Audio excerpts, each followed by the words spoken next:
If the question is, how low can you go? And you're asking it to the Trump White House, the answer is, every day we try and go lower.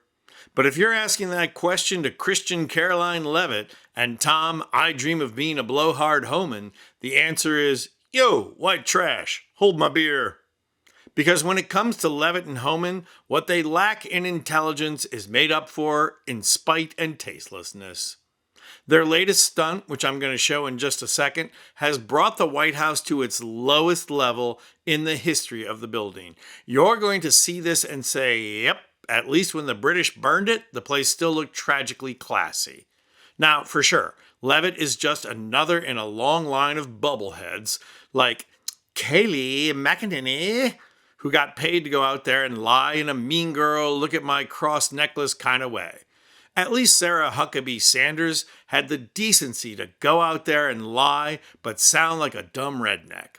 You knew through her hostility alone that she was lying. So just how hateful, spiteful, and racist is Christian Karoline? Well, let's tune into her latest press conference and see. Kick it off, and I'm happy to take your question first, Aaron. Thanks so much, Karoline, both for having us and for granting me the first question here. Sure. And I can attest to the deportations in Florida. My Uber drivers finally speak English again, so thank you for that. But my question for you. Yep, there is nothing Leavitt loves more than giving the first question to someone who kisses up to the administration so that she can set the tone and not have to face tough questioning.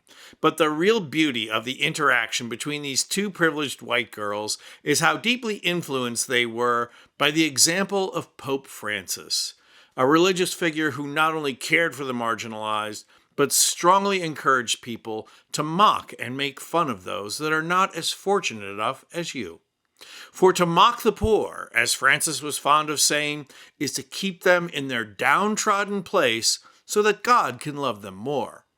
And I, for one, appreciate Karoline Leavitt for living up to that Christian mandate. But Leavitt wasn't done kicking at people who are already marginalized. Watch her press conference statement, and then afterwards, I'm going to show the video of how she topped even Melania's red Christmas trees for complete and utter tackiness.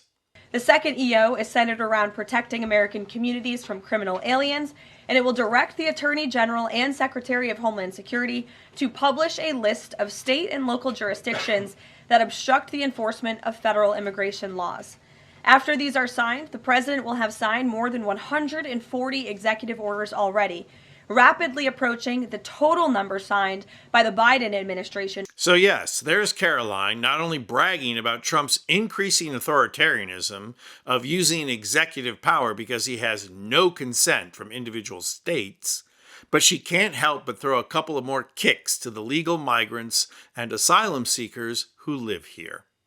But how bad is it when you use Tom, oh boy, am I a hooligan Homan as a prop piece? Stand there quietly, Tom, and try and look tough. That'll scare the migrants. But yes, if you want the real measure of how gutless Tom Homan is and how utterly tacky Christian Karoline is, look at this. So the two things you want to keep in mind here is that, first of all, these signs say arrested. And we all know anybody can be arrested for anything. Kristi Noem just had a guy arrested for stealing $3,000 from her bag. Let's see if that really holds up in court. The other thing you want to keep in mind is that Karoline Leavitt posted this herself. She is proud of this. And that makes it all the more disgusting. And no, that's not AI. That's Christian Karoline and the White House communications team sending a message. It's ironic that earlier in the day, I criticized the Biden White House communications team as being incompetent, and they were. But at least they weren't craven, tasteless, and evil. And this shows one of the facets of the argument that Democrats frequently hear. We need to fight like they do. Because no, we don't. We don't need to drop our ethics and fight. We just need to fight. The heartland of America didn't abandon the Democratic Party because of its ethics. It abandoned the Democrats because they're perceived as weak, as unwilling to fight for them. And it's true. Democrats have been so afraid of chasing off the rare Wall Street dollars that they don't go out there and fight for the working class or immigrants. and say the kinds of things that need to be said. And if you want proof, just listen to Chuck Schumer. So we sent him a very strong letter just the other day, asking 8 very strong questions about why this isn't just a pretext. Well, you'll let us know if you get a response to that letter. So when you hear Schumer, it's tempting to say that we need to fight like them. But no, Democrats do not need to fight like Republicans. Nobody is asking for any Democrat to be like Christian Karoline, reveling in her privilege and delighting in denigrating the less fortunate. But they are asking Democrats to fight like Bernie and AOC. And one way to start is by helping any of the people on those signs to file a libel suit if any of the information is incorrect. Because knowing this incompetent administration, there's bound to be a mistake somewhere, and somebody should pounce on it and fight for those who can't fight for themselves. I'm Anthony Vincent Gallo for Occupy Democrats.